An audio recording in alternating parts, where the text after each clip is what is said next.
last beer that we have in our barrel aged series is Velvet Edge, which is our Russian Imperial Stout aged for 10 months in the New Liberty rye whiskey barrels.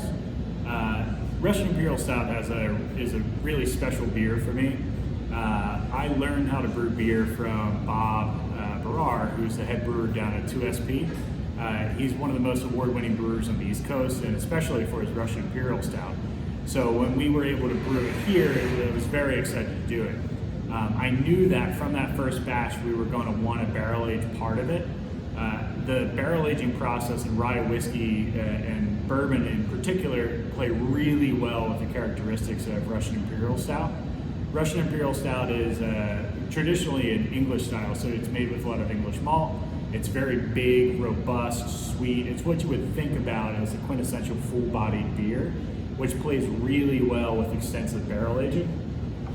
So ours was aged for 10 months, as I said, in rye whiskey barrels, which were freshly emptied.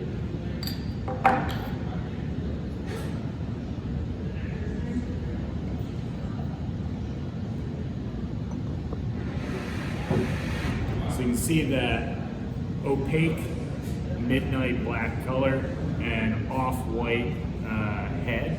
That's normal for these beers. The carbonation, like I said, for the Sylvie is a little low, which is what you want. Carbonation is going to detract from that full-bodied kind of mouth-coating character of these beers. So let's go with this now.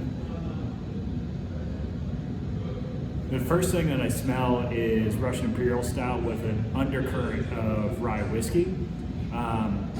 That's what I would expect. It takes a lot to kind of overpower the big beer that Russian Imperial Stout is, but there's definite rye whiskey character under the background and a touch of vanilla note, which I mentioned in the Sylvie as kind of something that is like vanilla and rounds everything out.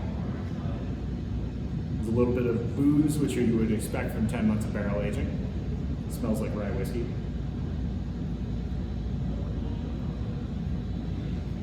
This beer is incredibly full-bodied. It's rich, almost dessert-like beer. It's incredibly complex but round. There's no sharp edges. Everything plays really well together. Rich espresso, dark chocolate, fruit characteristics that are kind of like orange marmalade, and vanillin and really well blended rye whiskey. This is probably one of my favorite beers out of all of these. And I would recommend, if you're going to be tasting these together and you got the rye whiskey barrel aged pack, taste them in kind of progressive order. Start with the Monstro, then move to the Sylvie, then move to the Russian. If you start with the Russian, it's going to blow your palate out for everything else. So thanks for sticking with us and watching all these. I'm really excited. We're going to be doing more of these in the future, trying to do this more with some of our other releases. So thank you for supporting us during this time, and love you guys.